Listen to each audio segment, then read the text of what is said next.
Este es un tema que sigue siendo recurrente, es un tema que ha golpeado a la viticultura desde siempre, a pesar de todas las técnicas de manejo y de control que se han desarrollado. Los nemátodos siguen siendo hasta ahora un problema muy difícil de solucionar.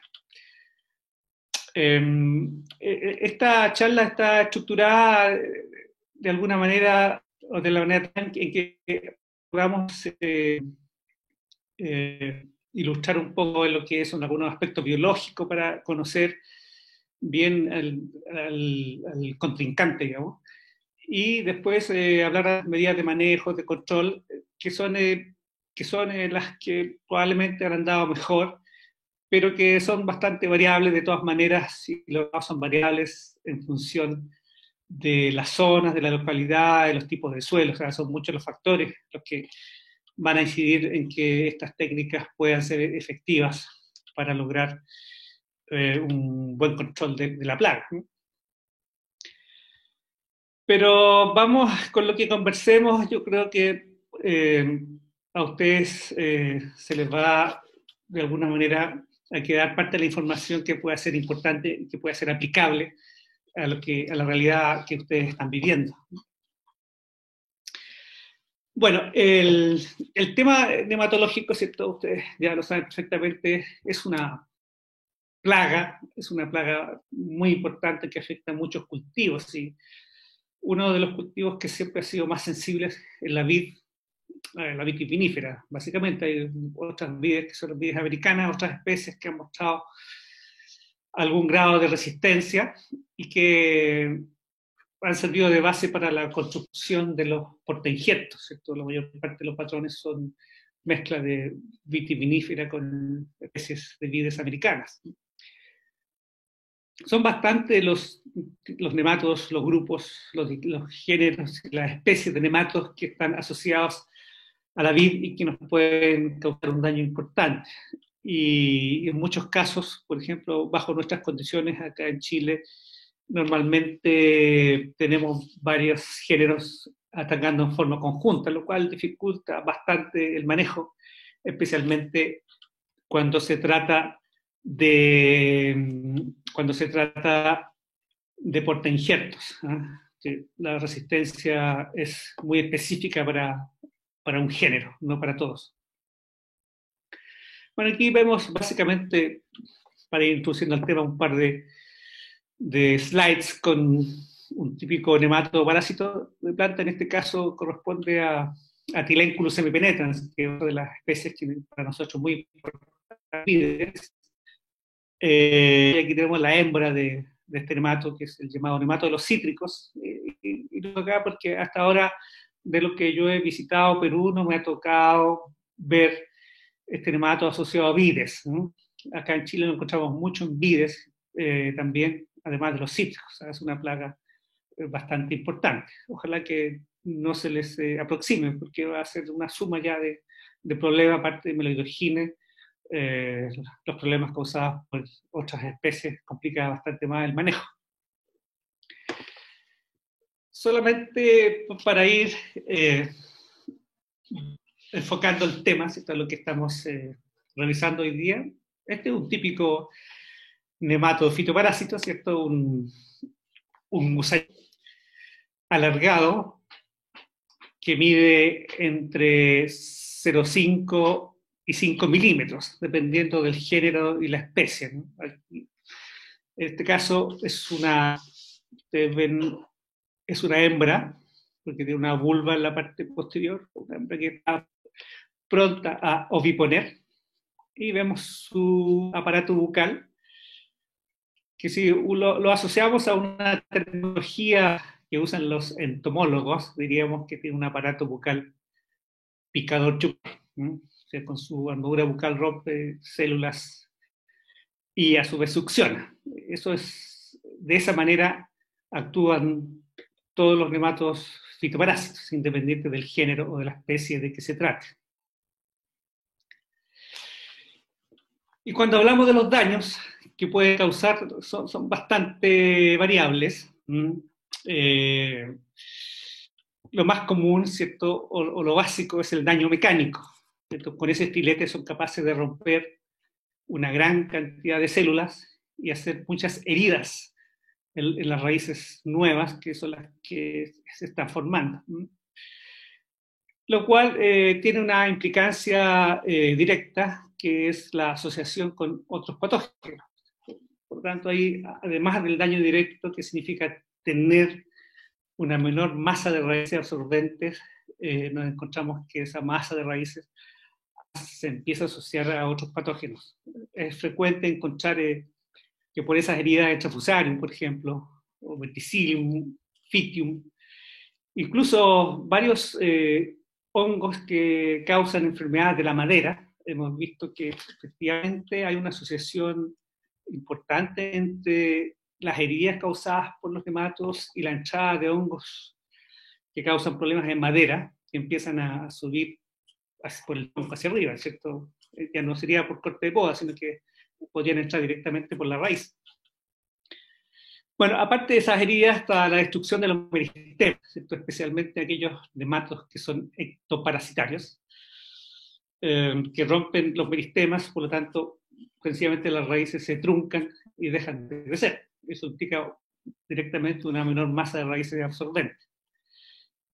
Y finalmente una alteración fisiológica del sistema radical, que es especialmente importante en el nematodo del nudo, ¿cierto? O nematodo de los nódulos de las raíces, que son las especies del género Melidogine, que son probablemente el parásito más eficiente que existe en la destrucción de plantas, porque en el fondo lo que termina haciendo es adaptar las células del sistema radical a su alimentación. Entonces la planta finalmente termina produciendo una gran cantidad de asimilados que van directamente a alimentar a las hembras adultas que se encuentran en su interior.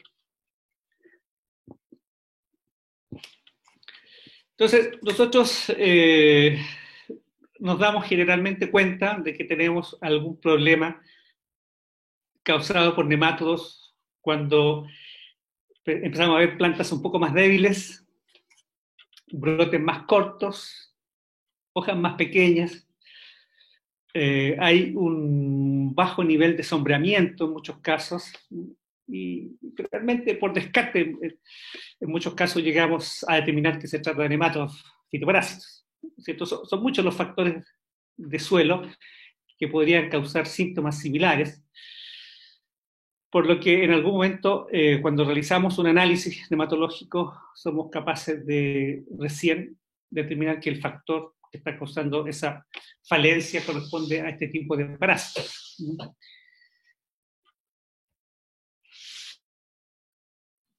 Bueno, esto es un sistema radical sano, ¿cierto? Que es lo que nosotros esperaríamos tener siempre, un sistema radical con los ápices muy agudos, con una gran cantidad de raicillas creciendo en la temporada, de un color claro, mostrando que son bastante sanas. Acá vemos una visión más general, ¿cierto? Donde vemos una raíz central y muchas raíces laterales cubriendo de buena forma el perfil. No vemos daño de ningún tipo, y eso en el fondo es lo que uno esperaría encontrar en un sistema radical. Ahora, esta es una situación bastante utópica.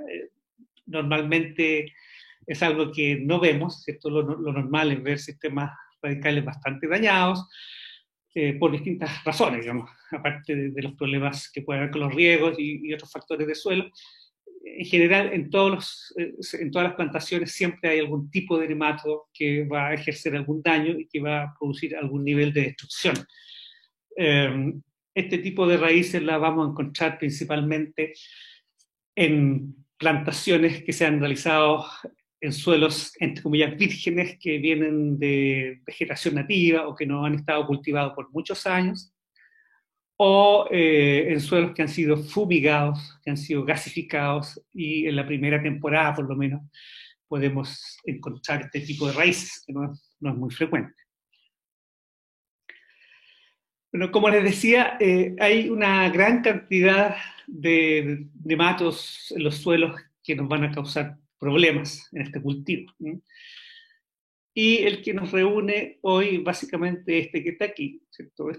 Aquí vemos una hembrita adulta, una hembra del género Meloidogyne, que cuando está en el último estado, ¿cierto? En el estado de hembra adulta, tiene esta forma globosa y se está alimentando de un grupito de células que son las llamadas células nodrizas, que son entre 6 y 8 células, células grandes, células gigantes, que se encargan de proveerle todos los nutrientes que necesita esta hembra para su reproducción.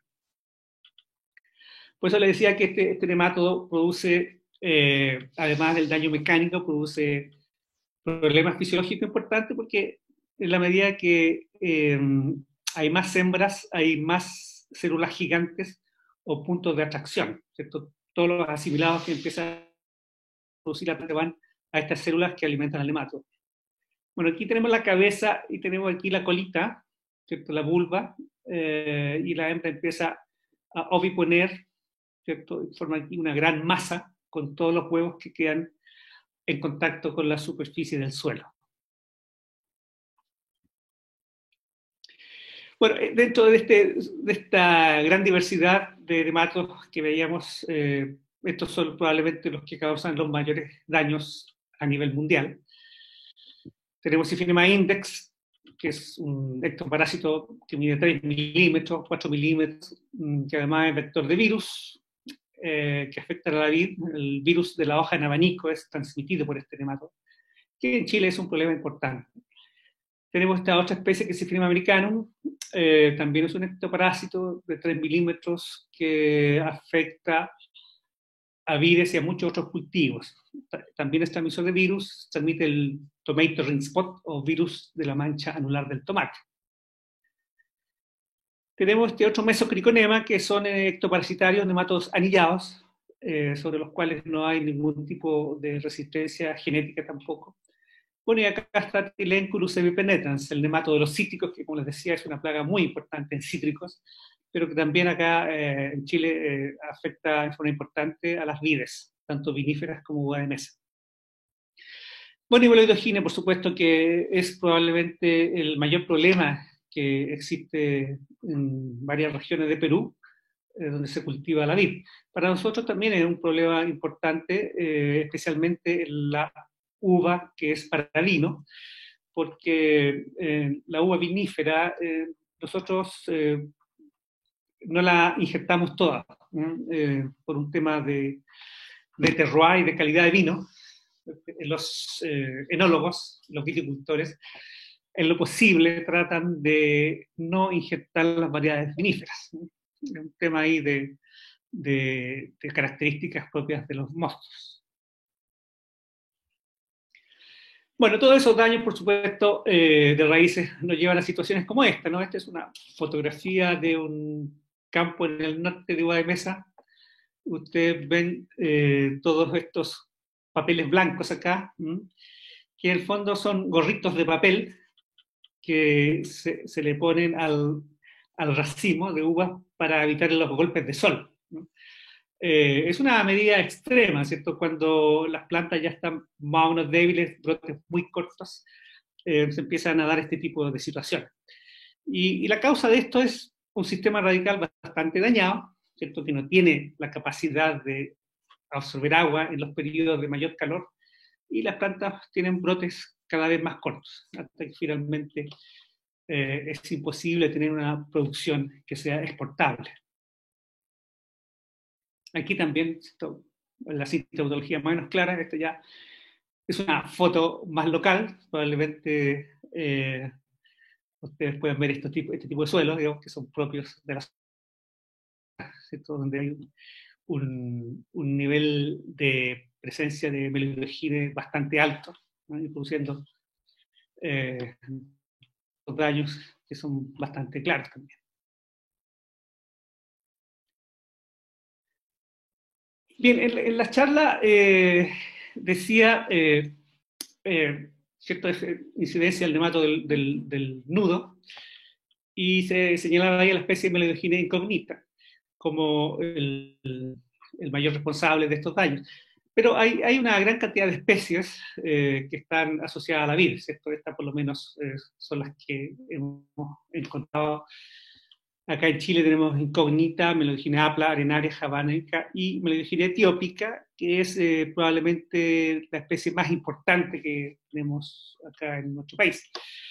En Perú está Meledogina incógnita, ha sido reportado en la mayor parte de las prospecciones. Pero por ahí hay algún reporte también de que estaría presente Meledogina etiópica, que es una especie que se empezó a detectar hace no muchos años en Sudamérica, partió en Brasil, después en Chile y se ha ido viendo su presencia en prácticamente todas partes hasta Estados Unidos. ¿Ya? Se confunde mucho con Meledogina incógnita. Y los daños, bueno, los daños en general son todos muy parecidos, pero etiópica es bastante más agresivo. Los nódulos que produce son mucho más grandes que el resto. Y eso puede ser causa también de... Hay zonas donde la presión del nemato o los daños causados son mucho más intensos. Puede ser la especie que está presente. Bueno, los daños son conocidos por todos, ¿no? El nemato de los nódulos radicales es una especie muy polífaga que ataca muchos cultivos. Y eso es parte de la complicación que existe en su manejo, porque es difícil hacer rotaciones en muchos casos, porque todos los hóspedes económicamente rentables son sensibles. ¿Cierto? Los tomates, ¿cierto? Es un cultivo muy afectado. De hecho, la resistencia incorporada que tienen muchos de los tomates, de las variedades de tomate, no funciona prácticamente, se pierde rápidamente, por lo menos acá en Chile. Eh, Todos los tomates que se cultivan vienen con resistencia incorporada, pero es muy difícil encontrar tomates que no estén parasitados por Meledogina, es decir, que la resistencia se ha perdido hace mucho tiempo. Alfalfa, también es un cultivo sensible, muchas plantas ornamentales, como la alegría del hogar, etc. Y por supuesto la vid, que es un cultivo que acá en Chile se cultiva en zonas cálidas y en zonas medianamente frías, en la zona centro-sur. Ahora, ¿por qué es tan complicado el manejo de este nemato? Bueno, básicamente por el tipo de parasitismo que tienen, ¿cierto? Que es un endoparásito. Ustedes vieron a la hembra que está metida dentro del tejido de la raíz y está muy protegida en esa zona de cualquier activo químico que uno pueda aplicar al suelo, ¿no? Esta hembra produce una gran cantidad de huevos. Esto puede producir entre 300 y 400 huevos durante su periodo de edad, que en estado adulto es aproximadamente 2 meses, en que puede estar poniendo una gran cantidad de huevos. Bueno, estos huevos eclosa, estos huevos que están en la matriz gelatinosa, eclosa esta larvita, que cuando se realiza análisis nematológico, ¿cierto? La mayoría de los campos que he visto en Perú tienen algún laboratorio en el predio y detectan estos juveniles, ¿cierto? Que es el que sale del huevo y es el que busca una raíz para entrar. Este nematodo no afecta a raíces viejas, ataca solamente raíces nuevas que se hayan formado en la temporada, que son raíces jóvenes, que tienen tejidos no diferenciados. Digamos. Una raíz vieja en general tiene todos los tejidos diferenciados. Digamos, las células que dan origen a los vasos conductores ya se modificaron, las células que van a ser parte de la corteza ya están modificadas, etcétera, etcétera. Entonces, el nematodo no tiene ninguna posibilidad de transformar la raíz. Por eso que necesita raíces nuevas para poder transformar estas células.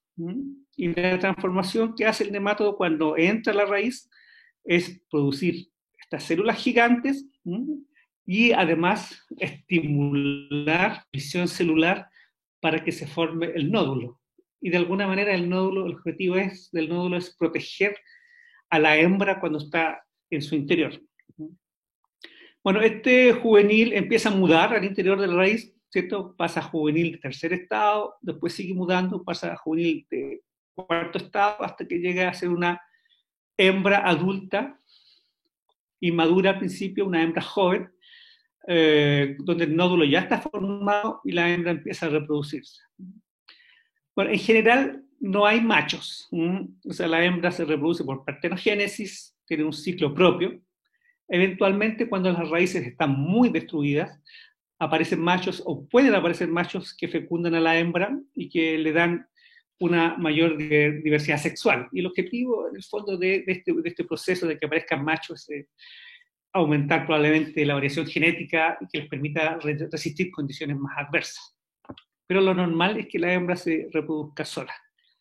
Ahora, ¿cuántas generaciones podemos tener al año? Bueno, va a depender solamente de la temperatura. En zonas frías, en la parte sur de Chile, por ejemplo, podemos tener 3, 4, 5 generaciones, todas en verano. En zonas muy cálidas, como podría ser Piura, por ejemplo, podríamos tener perfectamente unas 8 generaciones, si es que están las condiciones de raíces. Eso significa que una hembra por cada generación produce 400 huevos, imagínense eso multiplicado por 8 generaciones. Por eso es que el nivel de avance del problema es tan rápido, por la alta tasa reproductiva que presenta el nemato en suelos muy calientes y con humedad permanente, se reproduce con mucha rapidez. Bueno, estas son raíces nuevas, ¿cierto? Raíces jóvenes por las cuales entró una gran diversidad de endoparásitos y se empiezan a mover por los tejidos hasta que se establecen en el interior de la raíz.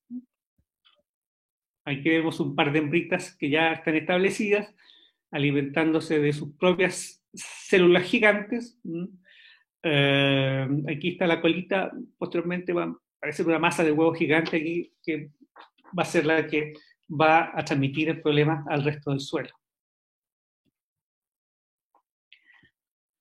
Bueno, aquí vemos varias imágenes de lo mismo, pero es importante ver cómo es esto cuando hacemos un corte transversal, ¿cierto?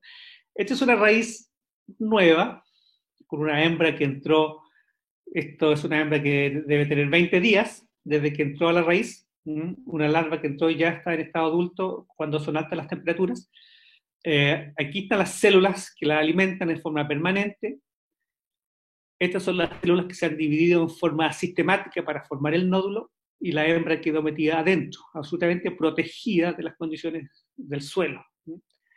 Aquí está protegida no solamente de los químicos que hayan en el suelo, sino que también protegida en general de algunos parásitos que la puedan afectar, ¿cierto? Algunos hongos, bacterias que pueden afectarla. Aquí, en este caso está protegida.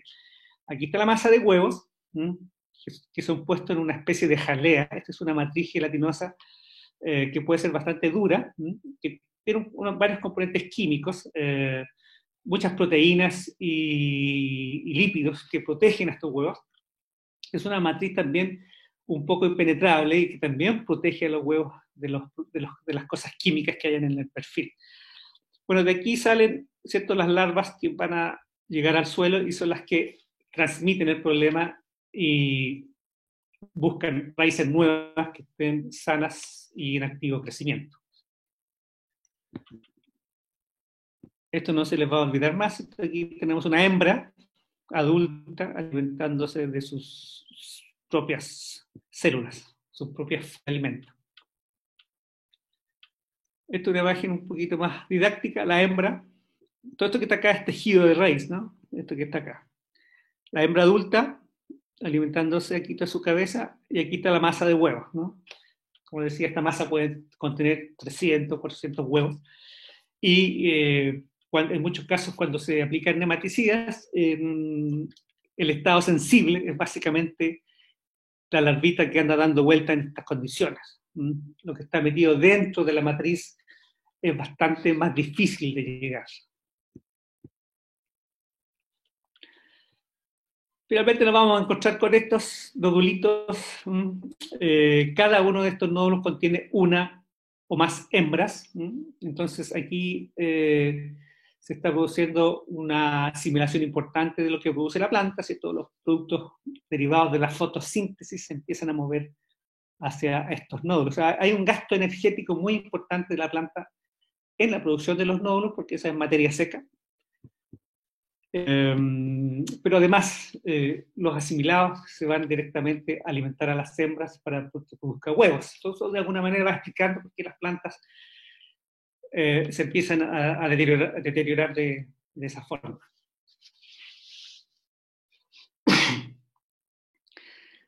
Bueno, en variedades muy sensibles empezamos a tener esto, ¿no? Estas son plantas que ya en un año tienen prácticamente el 100% de su sistema radical con nódulos, nódulos de distintos tamaños. Aquí vemos nódulos bastante grandes, incluso, que probablemente se deba a la presencia de Meloidogenia etiópica, que es una especie más agresiva que produce nódulos mucho más grandes, ¿cierto? Por lo tanto la planta gasta más energía en eso y se deteriora bastante más rápido. Bueno, este es uno de los portainjertos que habitualmente se usan para el manejo de nematodos, que es el Harmony, la verdad que el Harmony es un portainjerto que se desarrolló hace muchos años, más de 40 años, pero básicamente es un patrón que fue desarrollado como tolerante o resistente a nematodos del género Siphinema, especialmente Siphinema index. Casi todas las pruebas fueron hechas sobre ese nematodo. Pero es un patrón que se ha comportado siempre como medianamente sensible a varias especies de Meloidogenia. Tiene algún grado de tolerancia en suelos fríos, pero en suelos calientes prácticamente se comporta como un patrón franco. Ustedes ven acá, todas estas masitas, todos estos puntos que están acá son masas de huevos. Este es un patrón que tiene bastante nódulo, pero además tiene un nivel de inóculo tremendo para todas las raíces que se van a formar en un tiempo más. Digamos, si esta planta estuviese en receso, cuando viene el crecimiento de nuevas raíces, ya tenemos por lo menos 300 huevos en cada una de estas bolsitas, de las cuales va a salir una larva, y obviamente el 100% de las raíces que se formen van a ser afectadas. La asociación que se produce con otros hongos es muy importante. En aquellos suelos donde hay una muy baja biodiversidad, como ocurre, por ejemplo, en los suelos muy arenosos, de lo que he visto en Piura, en esos suelos, en general, puede haber una baja presencia de hongos fitopatógenos. A diferencia de lo que ocurre con suelos que son muy agrícolas, donde por muchos años se cultivaron hortalizas, donde es mucho más frecuente la presencia de algunos hongos fitopatógenos importantes.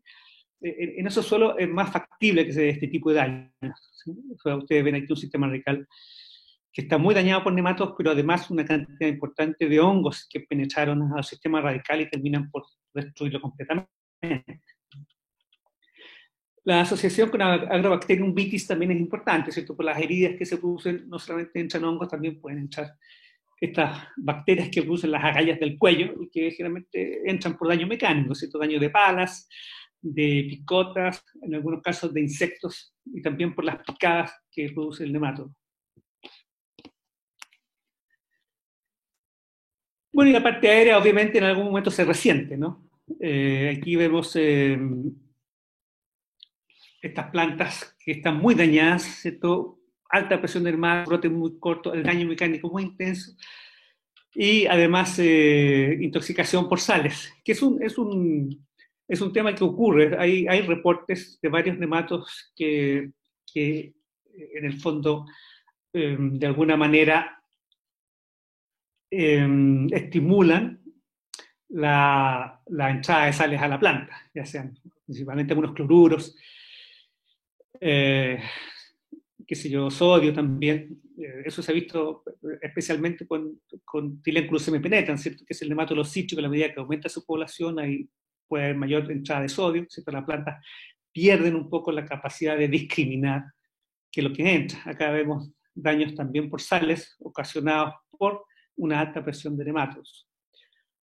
Acá vemos plantas muy pequeñas, ya con brotes muy cortos y plantas más grandes, digamos.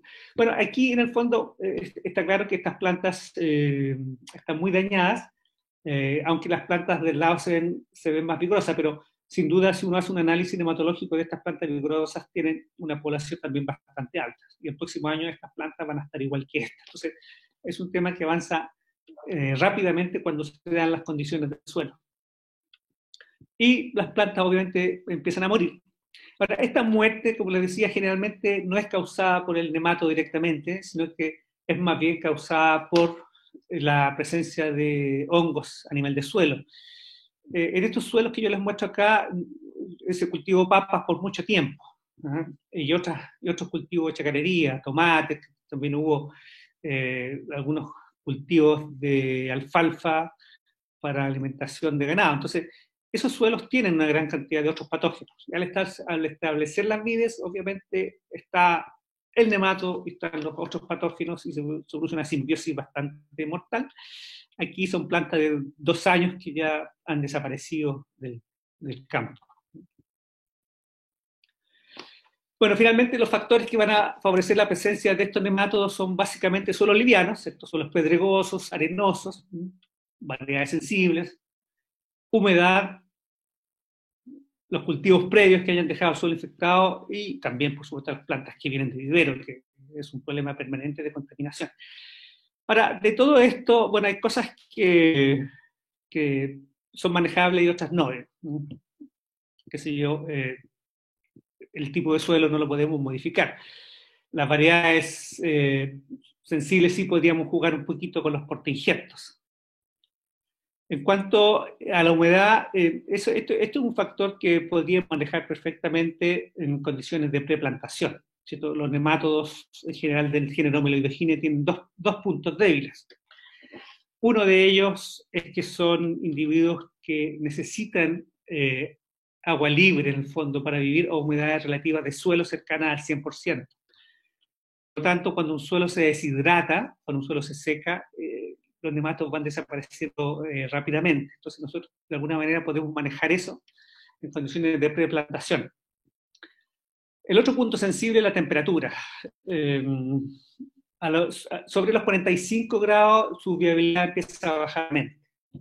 De hecho, un buen método de control de Meloidogyne en plantas de vivero es la inmersión en agua caliente. Cuando metemos plantas con nódulos en agua caliente a 50 grados, por ejemplo, matamos huevos y matamos las hembras que están en su interior. Bueno, con todos los cuidados, por supuesto. Si se nos pasa la temperatura también va a morir la planta. Bueno, y las plantas infectadas de vivero, por supuesto, que son las que en algunos casos son las que transmiten el problema. Bueno, llegando un poco al control,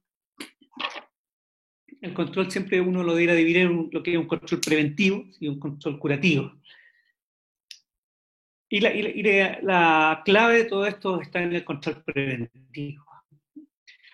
De hecho, si uno tiene un suelo limpio, con 0 nematodos, y usa planta limpia, lo más probable es que nunca tenga problemas nematológicos. Pero esa situación ideal se da pocas veces, ¿no? Y en muchos casos por falta en cosas tan simples como hacer un análisis nematológico de suelo antes de plantar, nos encontramos posteriormente con problemas bastante serios, ¿no? Un análisis nematológico es una herramienta bastante simple y barata, pero que nos entrega una información muy valiosa, porque nos dice qué tipo de nematos hay en ese suelo y en qué densidad. Y de acuerdo a eso nosotros podemos tomar muchas decisiones que son importantes en el establecimiento de un cultivo nuevo. Los viveros, ¿cierto? Aquí vemos el tema de la dispersión. Esta es una planta de un vivero, esta no es una fotografía trucada, ¿no? Es una planta de un vivero que se estableció en un suelo que estaba libre de nematos, lo cual es un problema terrible porque poner este tipo de plantas en suelos limpios significa tener un problema de ahí para muchos años más, porque en el fondo el cultivo va a seguir desarrollándose, el suelo ya queda infectado, y cualquier otro cultivo que se ponga encima de esto, por lo polífago que es el nemato, va a sufrir los mismos problemas. Entonces, los viveros, lamentablemente, han sido causa de la dispersión del problema en todas partes, ¿no? En Perú seguramente lo mismo, acá en Chile ha sido bastante claro que la mayoría de los viveros están ubicados en una zona del país y de ahí se han movido distintas plagas hacia el norte de Chile. Bueno, otra herramienta muy importante de preplantación son los barbechos, los barbechos secos. Porque como cuando hablamos de prevención, ¿cierto? Yo le decía suelo limpio, planta limpia. Bueno, planta limpia significa tener viveros certificados y una revisión exhaustiva de las raíces que se están poniendo. El suelo limpio implica hacer análisis nematológico. Si el suelo está infectado, bueno, hay que tomar algunas medidas y ahí básicamente son dos herramientas las que se pueden hacer. Una es la fumigación de suelos y la otra son los barbechos secos. Bueno, y este barbecho seco en general funciona bastante bien en aquellas zonas donde hay muchas temperaturas y donde llueve poco, ¿no? Porque, como les decía, el nemato es muy sensible a la deshidratación. Entonces, un suelo como este, un suelo liviano, arenoso, lo podemos trabajar, dar vuelta, arar, rastrear, ojalá hasta los 40 centímetros en forma permanente durante todo un verano, e irlos deshidratando. Y el efecto de ese manejo puede ser tan bueno como una fumigación, ¿no? Con la ventaja de que no eliminamos a muchos de los enemigos naturales que pueden estar ahí, que es el gran problema que tiene la fumigación. La fumigación elimina enemigos naturales y normalmente las reinfestaciones son bastante altas. Con los barbechos eso no ocurre. Con un verano en una zona muy caliente y que esté seco, uno puede bajar, nunca a cero, pero puede disminuir mucho el nivel de población, hasta un nivel que no sea económicamente dañino. Bueno, el uso de los portainjertos también es una herramienta importante. Hay países en los cuales los portainjertos funcionan bastante bien, como son los países de clima templado. ¿Cierto? En Chile los portainjertos en general funcionan, porque según la literatura, ¿cierto? La literatura dice que va a pasar esto y esto otro con estos portainjertos y sucede. El Harmony es tolerante, resistente a Cyanema Index, Salt Creek también.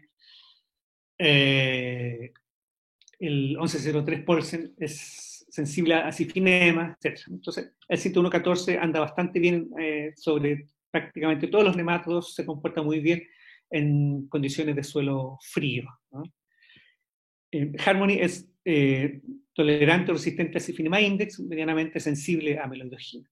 Pero en suelos muy calientes, donde las temperaturas de suelo pueden subir sobre los 28 grados o 30 grados, generalmente la resistencia se pierde, ¿no?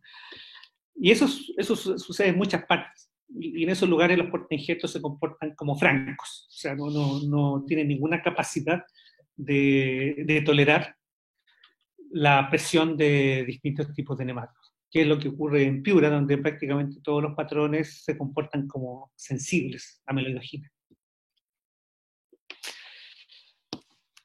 Bueno, y dentro de lo que es los controles curativos, que ojalá uno nunca tuviera que llegar al control curativo, pero lamentablemente siempre falla algo, o el suelo está infectado o las plantas venían infectadas. Y en el corto plazo se producen los problemas, ¿no? También es importante la parte analítica de suelos para determinar los niveles de infección que tenemos y de alguna manera ir haciendo un monitoreo que nos permita establecer distintos programas de manejo. Bueno, y vamos llegando a lo que ocurre como manejo de posplantación, ¿cierto? ¿Qué podemos hacer en posplantación cuando queremos manejar un problema? No es mucho lo que podemos hacer, las herramientas son básicamente manejos químicos, que son los tradicionales, la aparición de algunos productos biológicos o botánicos, probablemente en los últimos 20 años, que ha sido más intenso su uso, y el uso de enmiendas orgánicas, ¿cierto? Guanos, compost, test de compost y algunos de estos elementos que lo que hacen aumentar la diversidad biológica en los suelos, que es muy importante para el manejo de estas plagas. Pero cuando los problemas son muy graves, no es suficiente.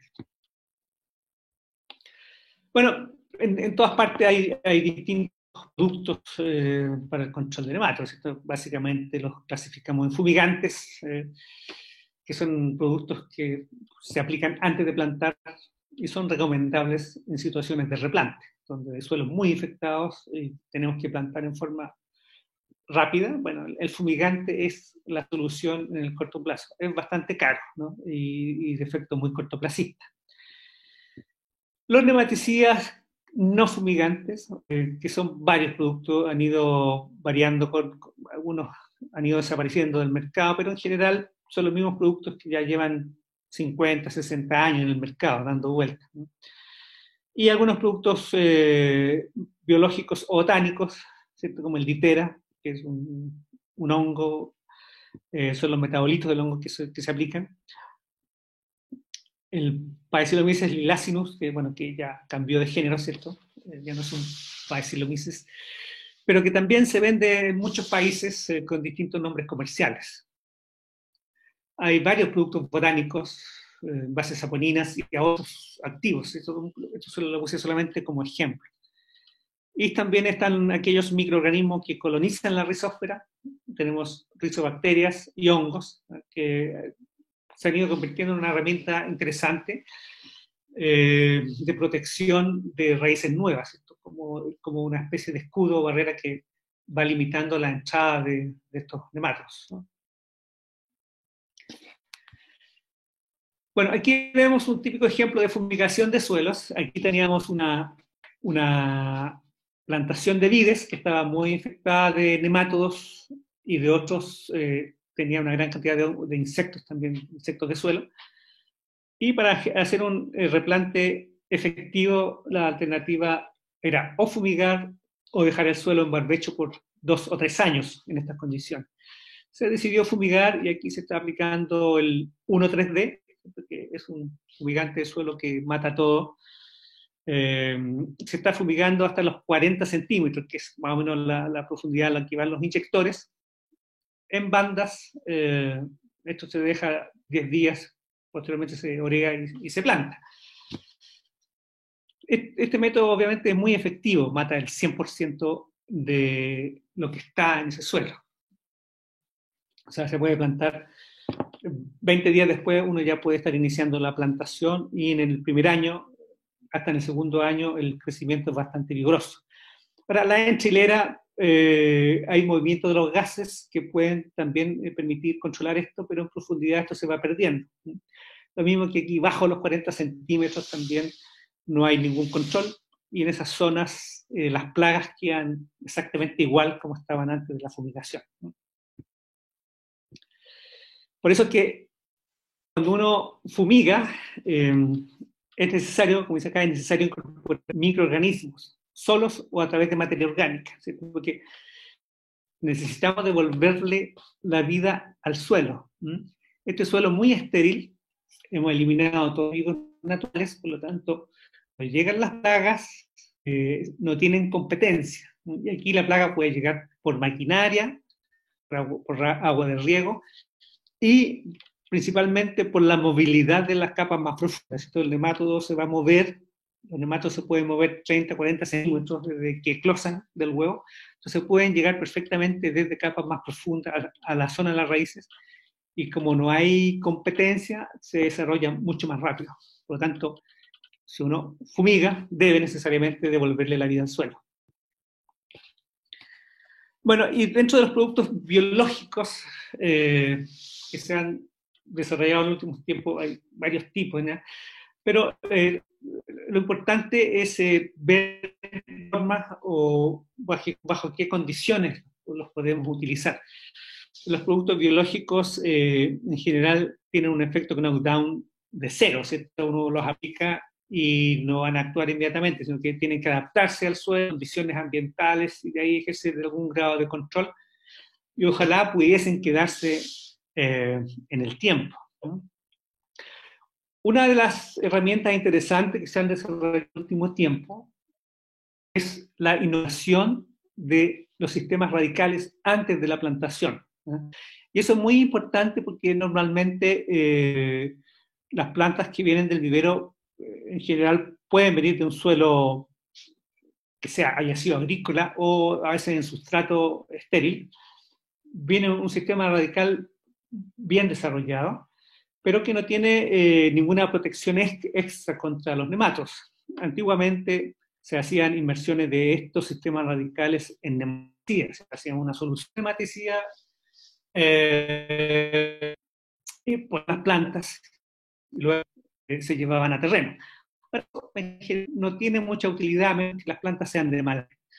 Pues si la planta es de utilidad, esa inmersión no va a tener ningún efecto importante en las poblaciones que están en el suelo. El producto es una lámina muy delgadita de producto que se va a ir y las raíces van a quedar expuestas. ¿No? Entonces, la regulación con microorganismos sí es una herramienta importante, ya sea hongos o bacterias, porque permite que el sistema radical ya vaya protegido, vaya inoculado, se lleva al campo. Estos organismos que colonizan las raíces se pueden quedar ahí en forma indefinida, ¿cierto? Si el producto es compatible con ese sistema radical, van a tener una herramienta permanente de protección. Que va a partir de la plantación nueva, entonces les va a dar una protección adicional a lo que se puede hacer con aplicaciones de productos al suelo. Bueno, esto es solamente un gráfico, darle un poco cómo funcionan estos hongos o bacterias colonizadores de la rizófora. Lo que hacen es, en el fondo, es vivir a expensas de la planta, sin causarle daño. La planta está exudando al suelo una gran cantidad de hidratos de carbono y otras moléculas que son tomadas por organismos y les permite multiplicar. A su vez, el microorganismo que hace, libera al medio, excreta una cantidad de proteasas, lípidos y una cantidad importante de enzimas que van frenando no solamente los nematos, sino que también tienen efecto sobre hongos y otros patógenos de suelo. Entonces se produce ahí una simbiosis muy interesante de protección al sistema radical. Por eso se ha trabajado bastante en esta herramienta complementaria interesante y en general de buena utilidad en inicio de plantación. Por ejemplo, esto es un ensayo que se hizo sobre Exxon en el norte de Chile, injetado con el 1103 Paulsen. Un parrón muy viejo que se arrancó muy infectado de distintos tipos de nematos, sobre el cual se habían hecho muchas aplicaciones de nematicida históricamente. Finalmente, el parrón no resistió problemas de madera, problemas de raíces, etc. Y se hizo una plantación en la cual las plantas que se sometieron a dos tipos de tratamientos: inoculaciones con bacterias colonizadoras de la rizósfera y nematicidas de tipo fosforado, en este caso granulares. Y los resultados que se vieron en estas plantaciones nuevas después de 2 años de evaluaciones, ¿no?, es que en general, por lo menos sobre Siphinema index, que es el nematodo más complicado, hubo un 76% de control, y sobre otro fitoparásito un 85% de control, versus un químico que no es capaz de mantener en el tiempo el control, ¿cierto? El producto químico ustedes lo aplican, con los riegos siguientes se va, ¿cierto? Y también se degrada por los microorganismos de suelo. Entonces, el químico no dura más de 30 a 40 días en el suelo. Eso explica, digamos, que después de un tiempo ya no tiene ningún efecto de control, versus los microorganismos que son capaces de adaptarse a esos sistemas radicales y que pueden quedar actuando un tiempo prolongado. Entonces, las recomendaciones de uso de estos microorganismos en plantación son para inversión de plantas, en plantaciones nuevas con niveles moderados a medio de nematos fitoparásitos, ¿no? Se mantienen de forma permanente en viñas orgánicas o plantaciones biodinámicas en manejo integrado. O sea, son ideales para ese tipo de manejo. Ahora, en suelos de altas poblaciones también es recomendable aplicarlos, pero ahí con otros tipos de estas inoculaciones más plantación u otros biológicos plantación. Ahí se necesitan de todas maneras una combinación de distintos tipos de manejo. Bueno, como le decía, la parte curativa siempre es lo más complicado, ¿no? Porque lamentablemente o las plantas se decaen o cuando las plantas entran en decadencia, en muchos casos recién los agricultores se preocupan, ¿no? Y cuando llega el médico o el especialista, va a haber un paciente que ya está bastante deteriorado, ¿no? Es muy difícil recuperar sistemas radicales destruidos. Las vides tienen una capacidad de tolerar un daño a las raíces en forma importante, ¿cierto? Pueden perder el 40% de su sistema radical y aún no mostrar síntomas aéreos. Entonces, los síntomas aéreos se presentan en daños muy avanzados y muchas veces es irreversible, ¿no? Pues que es importante el monitoreo previo siempre para tener claro cómo van las poblaciones y poder decisiones antes de que el vigor se caiga, porque muchas veces no es recuperable, ¿no? Bueno, la herramienta básica o la más potente que contamos para situaciones curativas son los productos con acción hematicidas, principalmente químicos, y algunos se van aplicando vía riego en este caso, ¿no? Y las preguntas que le van a surgir siempre van a ser qué, cómo y qué, ¿no?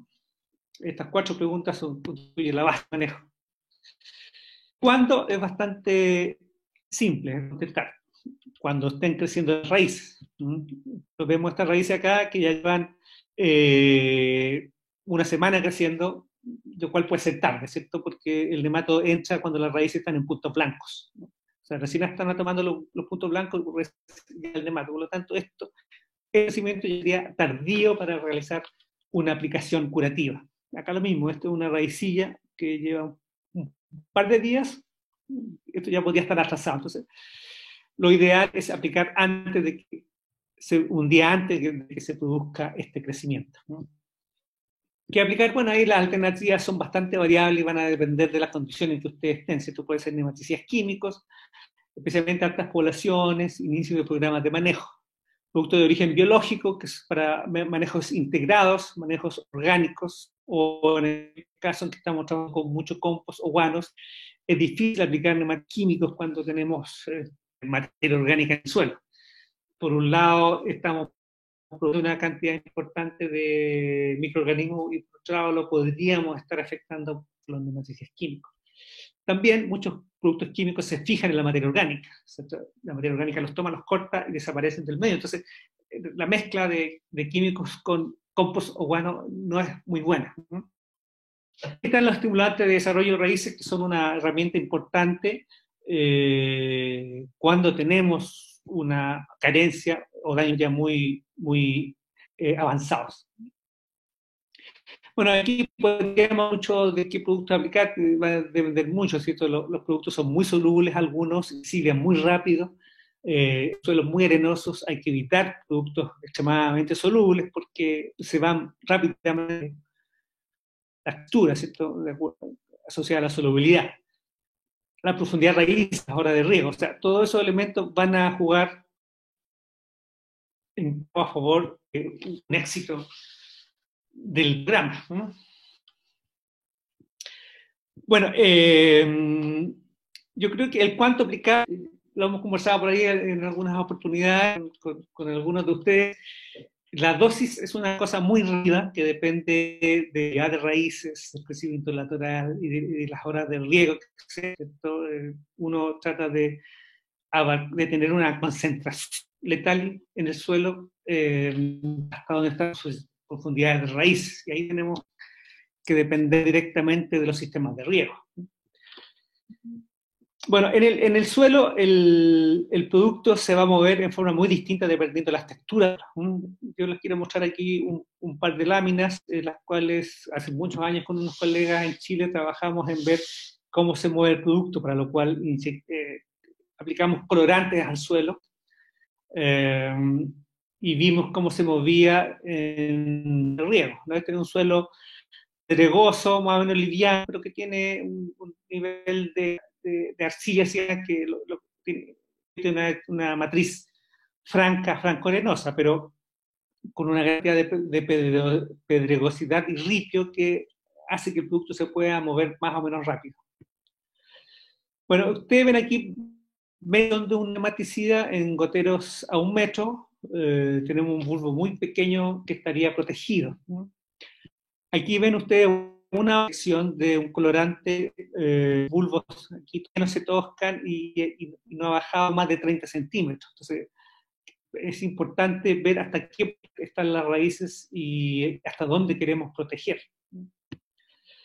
Estos son muchas horas ya, 7 horas de inyección, bueno, está todo teñido, que podría eventualmente ser el caso de una inyección muy larga que nos permitiese cubrir todo el perfil. Pero ahí obviamente hay un tema de costos, ¿cierto? Porque con esta cantidad de horas de riego, la dilución del producto es muy alta y probablemente no sea nematicida y haya perdido su eficacia.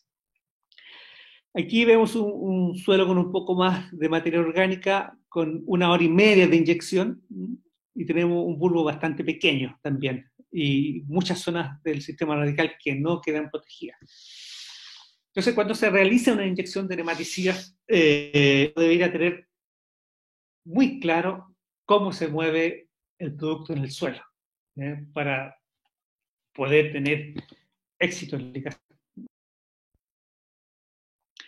Bueno, hay otras cosas más que van a afectar la eficacia de algunos productos en el suelo. Esto también es un ensayo, lo pongo a mostrárselos porque de aquí se deducen varias cosas, ¿no? Aquí son productos ya más o menos antiguos que se han utilizado por muchos años en Chile, como el Nemacur y el Racme, en el control de melodioxina incognita en un parronal en la zona norte.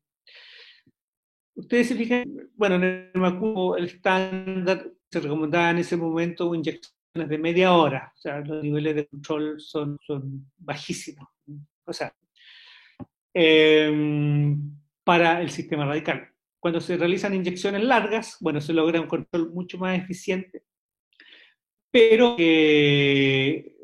está alrededor del 50%. Y aquí la explicación de esto, bueno, los productos de esto llevan muchos años en el mercado y ustedes ya saben que una de las recomendaciones básicas cuando se trabaja en control químico es rotar productos. En general no hay reportes de resistencia de los nematos a los nematicidas, pero lo que sí hay es lo que se conoce como degradación microbiana acelerada, un fenómeno que se da en que los microorganismos que están en el suelo se adaptan rápidamente a las moléculas y las degradan mucho más rápido. Entonces, este Nemacur se aplica hace más de 50 años en los campos de la zona norte, por lo tanto, probablemente hay una microflora muy adaptada a su uso. También puede lo mismo con el rugby, que también lleva muchos años de aplicaciones en la zona norte y ahí que probablemente haya perdido un alto nivel de eficacia. Por eso las recomendaciones de rotación son básicas para esto, ¿no? Y un poco enfocado a lo mismo, algo que siempre es recomendable, ustedes se fijan acá, los niveles de control son de este tipo después de 4 horas de inyección, ¿no? Hay un segundo fenómeno, aparte de la degradación microbiana acelerada, que incide en el éxito, que es el riego posterior que se realiza en las aplicaciones, ¿cierto? Cuando se realiza una aplicación de un químico al suelo, este producto empieza a actuar inmediatamente, ¿ya? Y su eficacia va a depender del tiempo y de la concentración que tenga ese producto, ¿cierto? El tiempo en que está actuando y la concentración. Necesitamos por lo menos 2 días, por lo menos, en que el producto esté actuando. Entonces, en aquellas zonas en que se riega en forma excesiva, usted hace la aplicación y probablemente, y si riegan al otro día, el producto se va inmediatamente. Si riegan 3 días después, probablemente también parte del efecto que hayan logrado o que se esté logrando se vaya a perder. Entonces, los riegos post aplicación del nematicida, ojalá uno los pudiera postergar en forma muy amplia. Y aquí ustedes ven un gráfico donde los niveles de control a los 30 días después de la aplicación fueron muy altos, ¿ya? ¿Y eso por qué sucedió? Porque esto es una es un campo donde se produce uva para vino, y los productores de uva para vino riegan muy poco, riegan una vez al mes aproximadamente en esta época, o menos, porque lo que les interesa de alguna manera es ir concentrando los taninos, los fenoles y todos los elementos que le dan las características al vino. Entonces, una planta con exceso de riego, en teoría produce un vino bastante fome, por decirlo de alguna manera. Por eso es que aquí se riega muy poco. Entonces, eso permite que el producto quede actuando por mucho tiempo. O sea, aquí se hizo una aplicación y se regó 30 días después. El producto quedó actuando en el bulbo por todo ese tiempo. Obviamente el control es mucho más eficiente. También aquí otro ensayo en la zona norte que tiene que ver con estos tipos de productos y los manejos, ¿no? Aquí se trabajó con ditera y con un testigo químico. Y la idea en este caso era ver otros elementos, porque los químicos convencionales matan nematos, digamos, o eso es lo que uno busca, pero los productos biológicos o los productos botánicos en muchos casos tienen efectos colaterales, porque es materia orgánica que también se está incorporando al suelo, y aquí vemos un ensayo de varios años con este litera, y lo que se hizo aquí utilizar este tipo de jaulas, ¿cierto? Se enterraron las jaulas, y se empezaron los programas de manejo y de control que se evaluaron 2 y 3 años después, ¿cierto? Todos los años se sacaba un grupo de jaulas para ir viendo qué pasó al interior, ¿no? Entonces, a los 3 años se hizo una evaluación final y los resultados fueron bastante interesantes porque era una plantación nueva de vides que no tenía una alta población de nematodos, pero se realizaban 1 o 2 aplicaciones al año de estos 2 productos. Los 2 tienen acción nematicida, pero uno es orgánico, y eso permite también elementos adicionales en el desarrollo de raíces. Y los resultados fueron bastante interesantes. Por ejemplo, el caso de nódulos de melodegina vistos dentro de la jaula, la cantidad de nódulos por gramo de raíz en ambos casos era similar y muy diferente al testigo, lo cual es bastante bueno. Pero en cuanto a otros elementos como peso de racimos, por ejemplo, ahí se ve que hay un efecto adicional de la incorporación de esa materia orgánica, ¿no? Entonces, trabajar con productos biológicos botánicos como complemento, en algunos casos en que la población no sea tan alta como un producto solo, puede ser una herramienta interesante, en aquellos casos en que no se necesita un programa intenso químico, sino que uno pueda trabajar con productos, entre comillas, más blandos o que le den unas características adicionales al programa de control. Bueno, y después de todo este rato que me han estado escuchando, supongo, o tal vez estaban durmiendo o viendo otras cosas, les agradezco mucho la atención. La verdad es que, como les decía, es muy difícil hacer clases hablándole a una pantalla. A raíz de esta pandemia, nosotros acá en Chile también estamos todos cuarentenados, y todas las clases que me toca hacer en la universidad las tengo que hacer vía Zoom, y nunca sé si mis alumnos me están mirando o no. Aparecen, nunca sé si están o no están. Espero que ustedes hayan estado siguiendo. Gracias por la atención. Erwin, muchísimas gracias por la presentación, muy interesante. Tenemos varias preguntas, muchas preguntas de los espectadores. Boris y Álvaro nos van a ayudar un poquito para leer las preguntas en orden y un poquito escoger seguramente que más se repitan. Si es que por ahí mandan una pregunta y no se llega a responder en vivo, no se preocupen, las estamos anotando todas y vamos a responderlas vía correo electrónico, aquellas que no hayamos podido responder para todos. Bien, aquí estamos atentos a la jugada.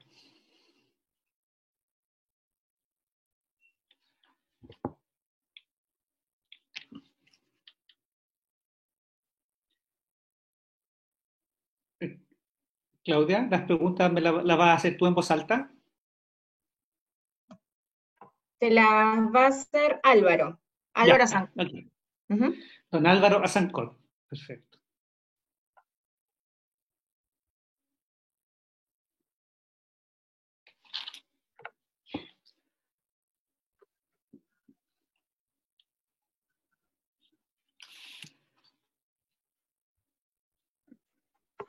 Bueno, Irwin, ahí está Álvaro, creo. ¿Álvaro? Sí, sí, acaba de perder señal. ¿Cómo está, don Erwin Ayay?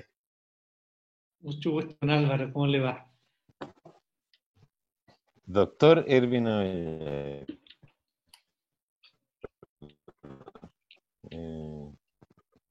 Eh, Gracias a todos los que han estado escuchando, porque siempre yo creo que si hay en algo que es difícil dar una recomendación en el tema nemato, es mucho más fácil en hongo, ¿no es cierto? Fungicida, algún insecticida, pero en nemato, como es algo que es tan difícil de ver o tan difícil de determinar, porque como tú mismo muchas veces dices que los números a veces puede que no te digan ni una cosa, ¿no? Sino que los estados de las plantas. Parece que como yo no soy el charlista, tengo que hacer las preguntas yo, ¿no? Claro, tienes que resumirlo. Em, sí, yo creo que había muchas preguntas que estuvieron contestadas posterior a al enunciado, pero traté de ir resumiéndolas como para ir redondeando ideas nomás, Elvin. Ok. Entonces, un poco, y recién lo mencionaste, digamos, lo que eran primero, si tomamos un caso extremo en términos de ciclos, ¿no es cierto? Como Piura, eh, ¿cuándo aplicar en el fondo? ¿No es cierto? Porque siempre hablamos de aplicar en los flashes radiculares dentro de un concepto de subtropical o templado en realidad, que no tiene absolutamente nada que ver, digamos, con los ciclos de ritmos radiculares de lo que puede ser, ¿no es cierto?, un lugar como Piura. Claro. Entonces, ¿dónde me gasto las balas en el fondo? Sí, bueno, yo creo que Viupira es uno de los casos extremos, cuesta mucho, bueno, me ha tocado estar varias veces ahí y como laboratorio de aprendizaje es muy bueno. Yo creo que hay cosas en que se ha mejorado, pero obviamente el tema ahí es que temperatura de suelo, humedad permanente, muchos ciclos, alta presión, entonces cuesta mucho dar una determinación. Lo importante ahí es hacer un seguimiento a los ciclos de las raíces y aplicar en los momentos en que uno pueda empezar un gran desarrollo de raíces. Eso es lo básico.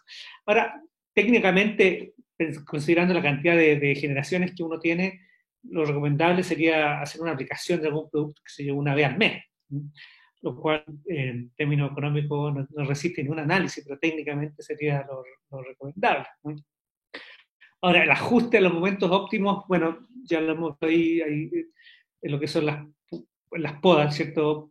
Posterior a la poda de producción, de la otra poda, esos momentos en que se generan una cantidad importante de raíces, deberían ser los puntos o los momentos en que uno podría hacer la mayor intervención, sobre todo considerando que la mayoría de los productos duran muy poco en el suelo, por la alta solubilidad que tienen. Ya. Un poco referido a eso, y lo mencionaste ahora también, que lo ideal sería dejar 3 o 4 días sin ningún tipo de riego ni intervención por agua al producto que se utiliza, ¿no? Claro. Eso es lo básico, eso es muy importante, porque eh, eh, era muy frecuente acá cuando hacíamos estas aplicaciones que se aplicaba y al otro día se alargaba, no tenía ningún sentido. O sea, es mejor no aplicar nada porque el nematodo no muere inmediatamente, o sea, entra en una especie de intoxicación, pero hay que darle el tiempo para que muera. Si tú haces nemato que está intoxicado, lo sacas y lo pones en agua pura, se recupera. O sea, es impresionante, digamos. Uno los ve muertos, pero los sacas, los pones en agua y son capaces de detoxificar la mayor parte de las moléculas. Entonces vuelven rápidamente a ser activos. Entonces hay que dar el tiempo para que pueda desaparecer del medio. Y también respecto a eso, la letalidad de nuestra acción, también va muy relacionada con las partes por millón del ingrediente activo del producto que estemos utilizando para la inyección. Claro, sí. Ese es un tema que yo no lo toqué porque habría sido mucho más largo, pero eh, la concentración de los activos es muy importante. Por ahí mostré un gráfico donde se hizo una inyección de media hora y otro de 4 horas. Bueno, el de las 4 horas se trabajó precisamente también en partes por millón. Todo se trabajó en base a un piso que son 100 partes por millón de ingrediente activo, ¿no? Entonces, cuando yo inyecto media hora, estoy inyectando X dosis, digamos. Pero si inyecto 4 horas, estoy inyectando 8 veces esa dosis. Entonces, ahí también se produce un tema importante de costo, pero las dosis de etiqueta en general son una mera referencia, que en muchos casos tampoco tienen sentido con los sistemas de riego que existen en esos campos. Ya. Porque es mejor hacer una aplicación buena que dos malas, dice. O sea, me refiero a que nosotros en Chile utilizamos dosis muchas veces que eran políticamente correctas, ¿no es cierto? Pero realmente el efecto que tenían eh, no era demasiado determinante, o era extremadamente errático, ¿no es cierto? Y incluso se acuñó un término que va relacionado con otra de las preguntas, eh, que era el término de nemostático en vez de nematicida. Claro. Mira, si yo voy a hacer 2 aplicaciones mal hechas, claro, es mejor hacer una que dos a una subdosis, ¿no? Porque la nemostasis es importante porque puede que el nemato esté inactivo un tiempo largo, ¿no? Pero no es, uno está buscando un efecto biocida, ¿no? Entonces, entre aplicar una dosis baja o 2 dosis bajas o una dosis alta puede que sea más importante una dosis alta. Ahí habría que ver la situación en particular, pero una subdosis implica no muerte. Implica que los nematos pueden estar afectados en términos fisiológicos, pero no están muertos y se recuperan bastante rápido, ¿no? Bien. Te voy a hacer una pregunta muy difícil. Eh, eh, aunque sea tarde, pero bueno. Eh, si yo estoy con un proyecto de plantación y que es un replante, como normalmente sucede, ¿no es cierto? Arranqué un parrón de un lugar, tengo que replantar, sé que tengo una carga de nematos importante a nivel de suelo y voy a elegir el vivero. Y el vivero, bueno, tiene problemas, o sea, mis plantas no están absolutamente limpias. Eh, y normalmente acá muchos están escuchando, se deben enfrentar muchas veces a esto. O sea, dije que iba a plantar, el proyecto es de plantación, no tengo de dónde más sacar plantas, así que lo hago igual. Claro. ¿Eh? Bueno, hablaste un poco de la desinfección de plantas de vivero.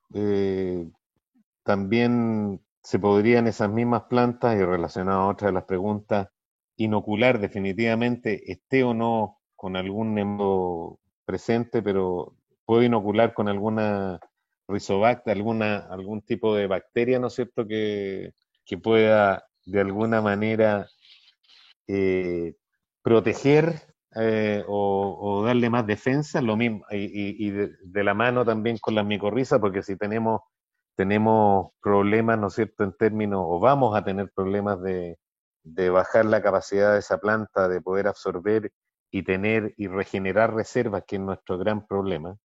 eh, y le doy más bocas, digamos, más posibilidades, que son básicamente las micorrizas también.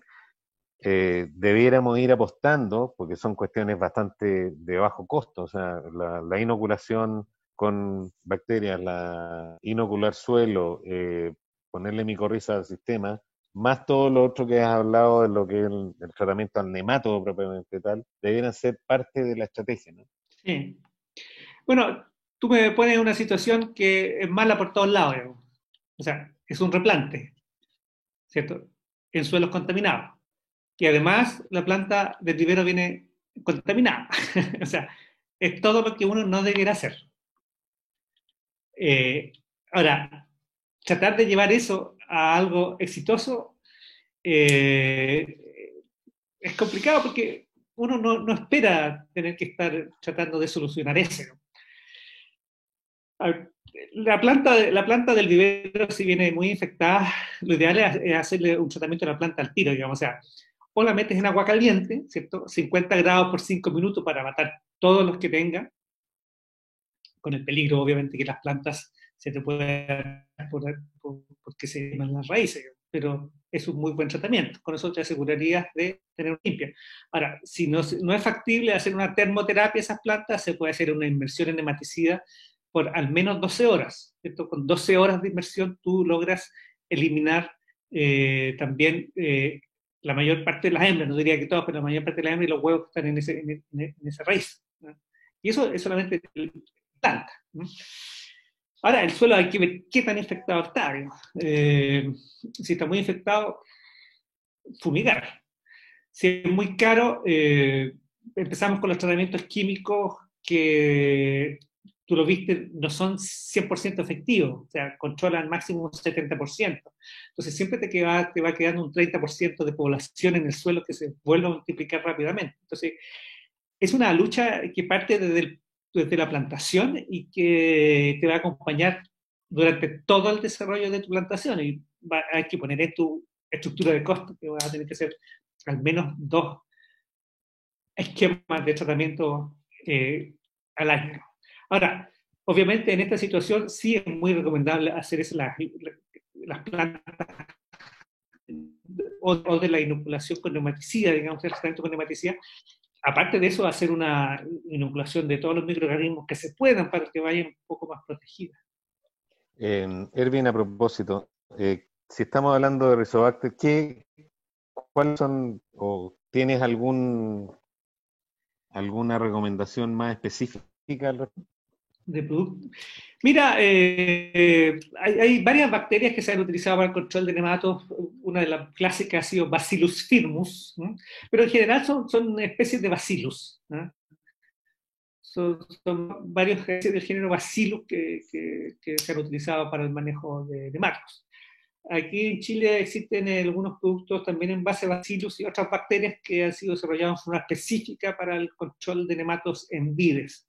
Y ahí tenemos Bacillus eh, 3 especies de Bacillus más una especie del género Scordia. Bacillus subtilis también se ha probado con algún grado de eficacia. Son otros strains los que son más importantes. Ok, bueno, obviamente que y tricodermas también hay algo, bueno, lo que hablaba de los subtilis, ¿no es cierto?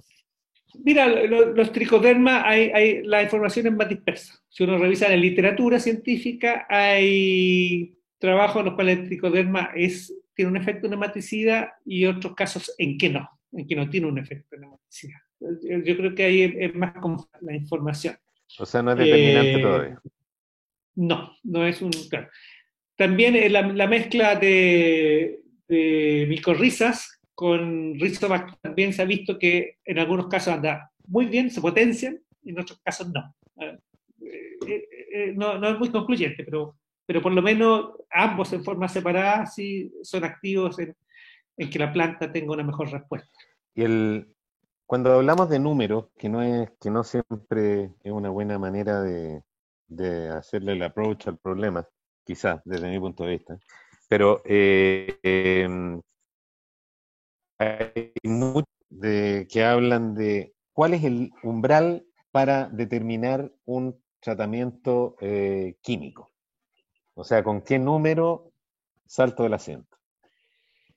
Mira, el número siempre es difícil de construirlo, que depende de las circunstancias en que uno está, ¿no? Pero en general yo diría que un juvenil por centímetros cúbicos de suelo. Esa es como la unidad básica. de ahí para arriba tu planta ya está complicada. Un huevo o un juvenil en 1 cm³ de suelo. Eso mirando solamente el número de nematodos. Eso es una plantación adulta, ¿no? En una plantación nueva deberá ser mucho menos, digamos, estar hablando de, uno no debería plantar así como así, ¿no? En un suelo que tenga un 10% de esa población, ¿no? O sea, 0,1 juvenil o huevos por cm³ de suelo. Ya. Alguna vez conversamos, alguna vez que estuvimos juntos allá en Chiclayo, aquella gloriosa noche del 1-3, 3-0 creo que no hizo. Bueno, era cuando nos ganaron 3-0, pero bueno, fue una dura noche. Pero ¿hay algún producto preplantación que no necesariamente sea un fumigante? Es decir, algún producto que yo pueda inyectar por el sistema de riego preplantación que te haya convencido de algún uso. Tú estuviste usando también, hasta hiciste pruebas con yodo, has hecho una cantidad de ensayos enorme, entonces esa quizás sería una... Mira, la verdad es que no. Que más efectos fumigantes. No hay algo. En algún momento usamos extractos de ají también, que es una alternativa interesante también, pero se necesitan, las dosis deben ser también bastante altas, no las que se recomiendan comercialmente, pero es una alternativa. Ya. Los otros no funcionaron, ¿no? No. Y claro, que hay una pregunta que habla del agua caliente. Sí, el agua caliente se refiere solamente a preplantación, porque inyectar agua caliente en plantas adultas es un poco difícil, solamente, ¿no? en preplantación. Ahora, siempre está la posibilidad de que uno se pueda desarrollar técnicas de calentar un suelo, digamos, pero que el costo energético de eso es bastante alto. Sí, cuando se hablaba de la solarización, por ejemplo, eso te libera 20 centímetros, no es más que eso, ¿no? La solarización te controla, depende de la zona. Zonas frías obviamente no funciona, pero en zonas calientes podrías controlar bien hasta los 25 centímetros, ¿no? Con 40 y 60 días de postura de plástico. Yeah. Todo el suelo cubierto con plástico. Es un tratamiento de preplantación. Sí. Materia orgánica. Por ejemplo, en estos suelos, normalmente estamos plantando, por lo menos en Chile, o sea, nunca no estamos plantando en suelos que no han sido cultivados. O sea, nosotros hablamos del replante, ¿no es cierto? O toda la estrategia de replante. Y probablemente en Perú en muchos lugares también, especialmente Ica. Entonces, ¿qué harías tú desde el punto de vista, porque va a ser un suelo infestado, desde el punto de vista de la materia orgánica, y qué materia orgánica, pensando, no sé si has tenido contacto con la disponible, por ejemplo, en el caso de Perú, que hay mucho, probablemente uno se puede conseguir, no sé, materias orgánicas de varios sources.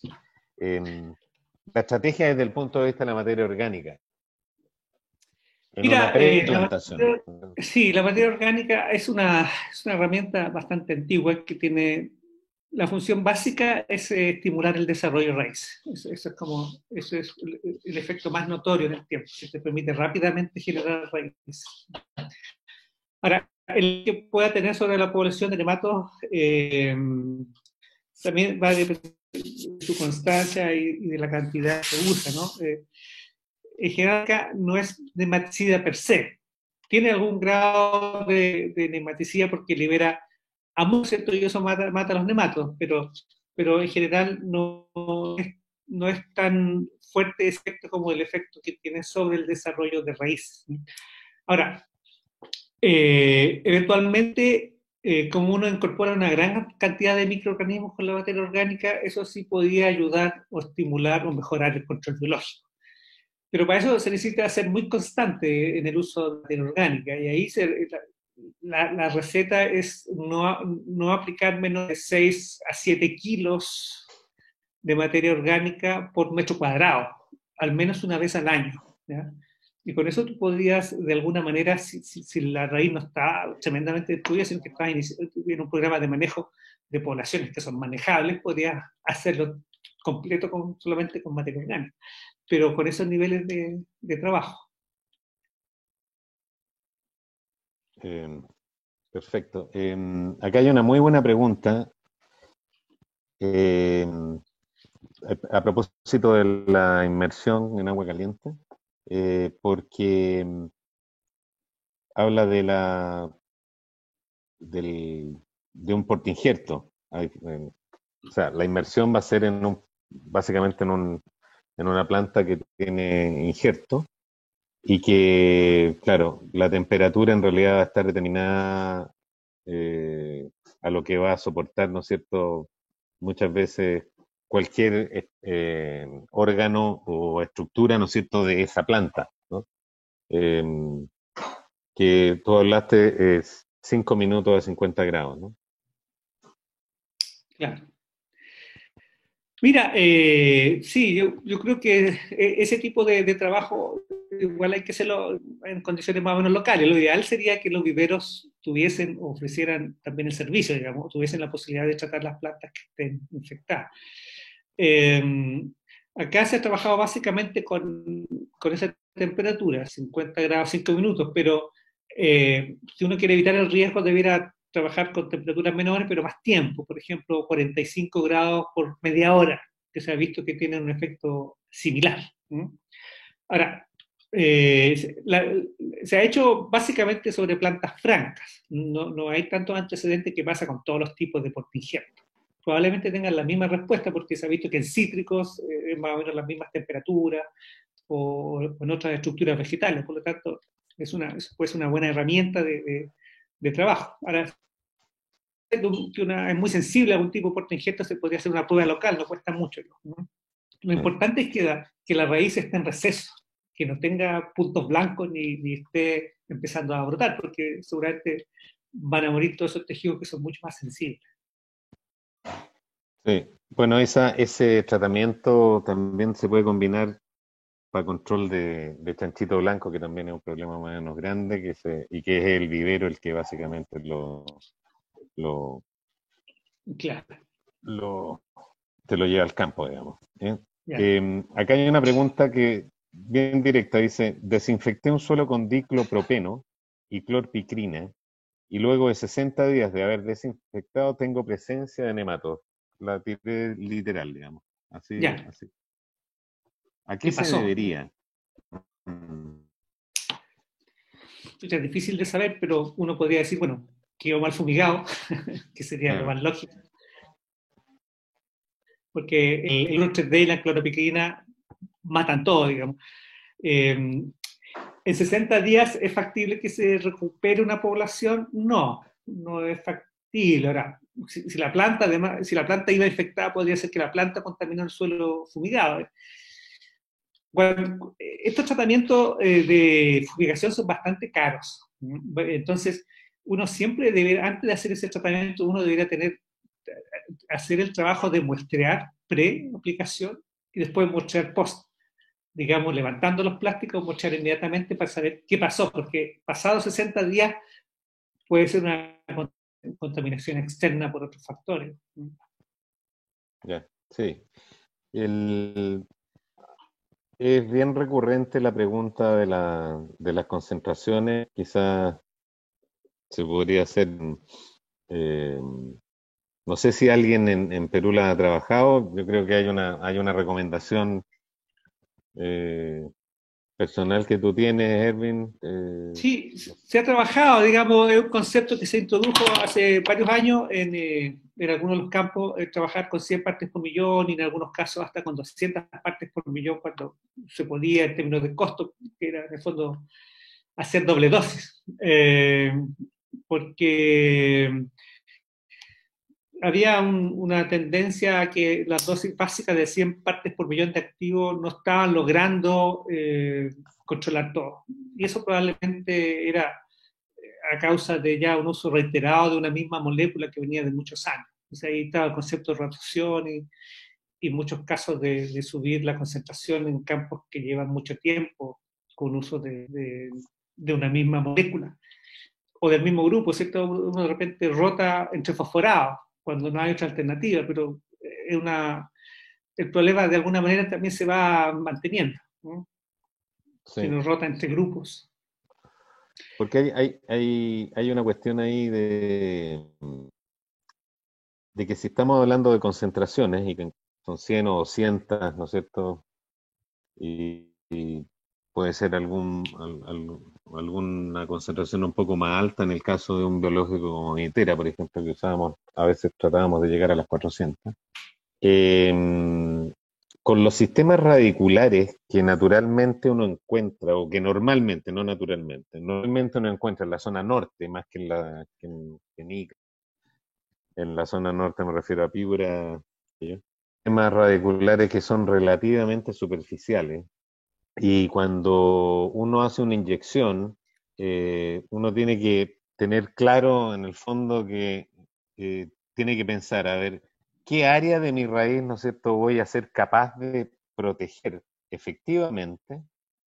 Porque en el caso de Chile, cuando tenemos básicamente sistemas radiculares de 3 metros hacia abajo, muy expandidos, uno tiene que decir, ok, voy a proteger los 50 primeros centímetros de raíz. En el caso de Perú, muchas veces, en algunos lugares, digamos, tenemos hasta los 40 centímetros raíz, con doble sistema de riego, y a veces probablemente con una inyección de media hora, puedo llegar bien, digamos, manteniendo unas partes por millón que me van a controlar activamente, y a una profundidad que es relativamente fácil llegar. Por lo tanto, cuando uno dice una hora o una hora y media, yo sé que hay muchos campos en Perú que tienen absolutamente medido el nivel de caudal, pero a veces cuando estamos haciendo una aplicación, lo medimos para el sector 1, pero el sector 4 media hora más en llegar con el agua o con el producto dentro del agua. Y a veces hay una hay un tema ahí con las concentraciones, obviamente, Sí. que por eso le estaba dando un poquito más vuelta al tema. Sí. ¿Mm?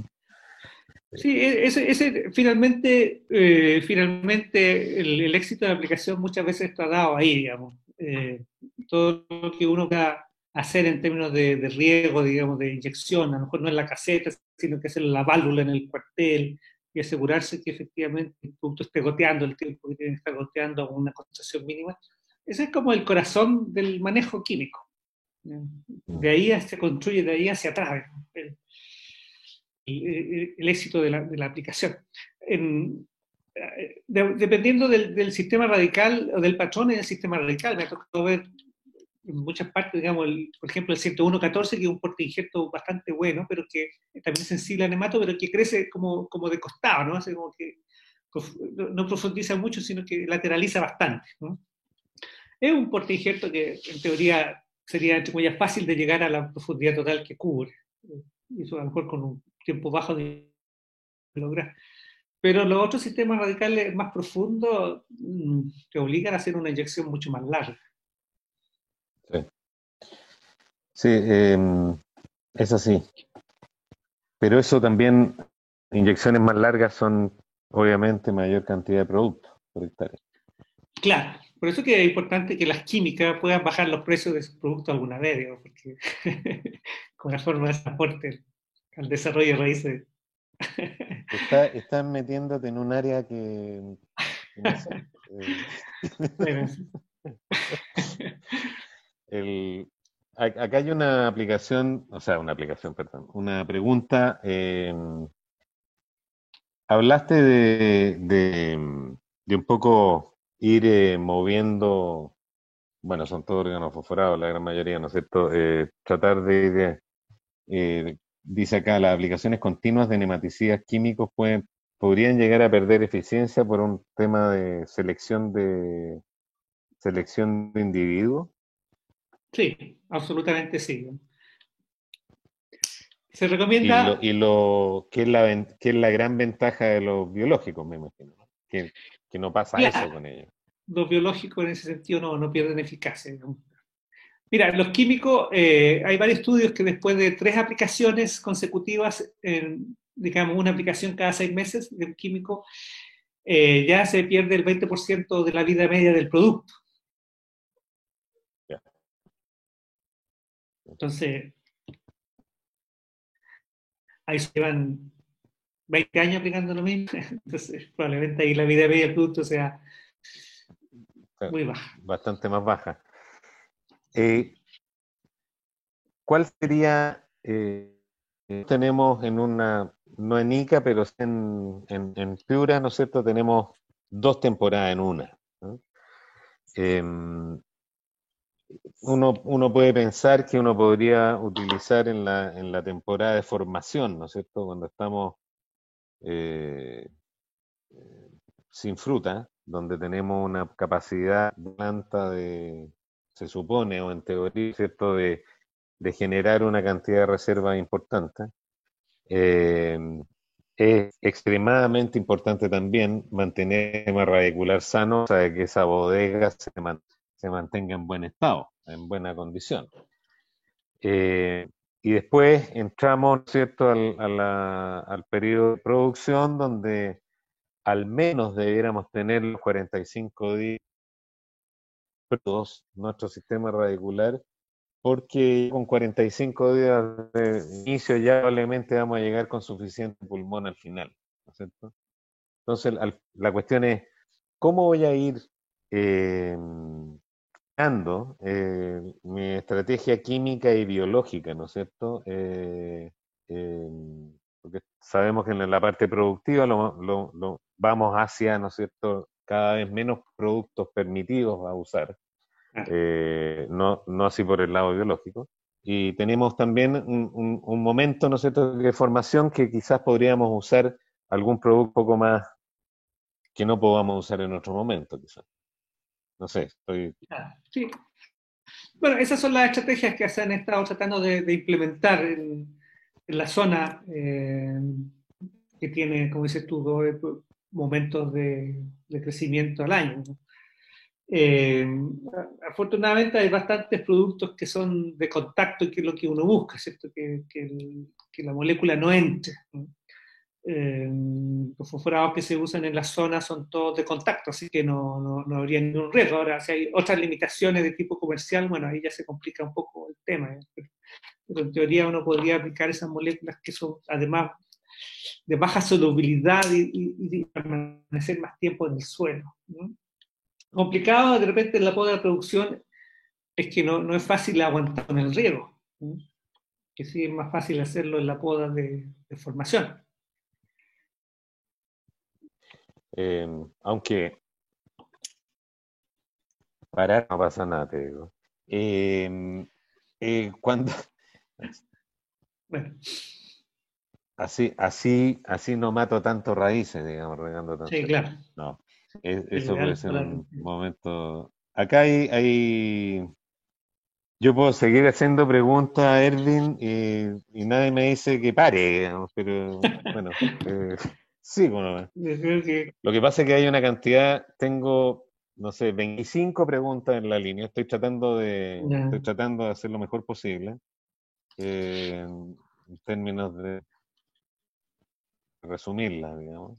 Eh, siguen apareciendo algunas. Acá hay una pregunta sobre Bacillus thuringiensis, el control de nematos. No sé si algo se ha hecho al respecto. sí, el Bacillus thuringiensis En general, muchos de los bacilos tienen una buena eficacia, digamos. Eh, pero es importante la especie como el reino, la cepa, digamos. Hay muchas cepas de Bacillus thuringiensis. De hecho, en Chile se usa una cepa de Bacillus thuringiensis mezclada con otros bacillus y otra especie que anda bastante bien, pero que fueron aisladas de vides. Puede ser que otras cepas no sean capaces de adherirse a la rizósfera de la vid. Que al final eso es lo que hace la diferencia entre una cepa y otra. O sea, no todas las especies son importantes. Pero se reporta, hay muchos trabajos que reportan que Bacillus thuringiensis puede ser una, una herramienta eficaz. Ahora, lo importante cuando se trabaja con microorganismos, yo creo que lo más importante es que no sea una bacteria, o un hongo, sino que sean consorcios. Hay que construir consorcios de microorganismos, porque tú aplicas un grupo de microorganismos y alguno de esos va a ser capaz de adaptarse a las condiciones. Es un riesgo bastante alto desarrollar un producto o crear un solo microorganismo, porque puede que no sea capaz de adaptarse o a esa raíz o a las condiciones de suelo. Entonces, en la medida que haya una alta presencia de microorganismos, consorcios construidos, es más probable tener un resultado positivo. Álvaro, ¿te parece si vamos escogiendo las dos últimas preguntas? La verdad que está muy interesante escucharlo a Erwin. Creo que nos podríamos muchos que los que seguimos conectados escucharlo muchísimo más y con mucho más profundidad. Por favor, dejamos en libertad tuya y de Erwin que podamos continuar, o si les parece de cerrar dentro de pronto.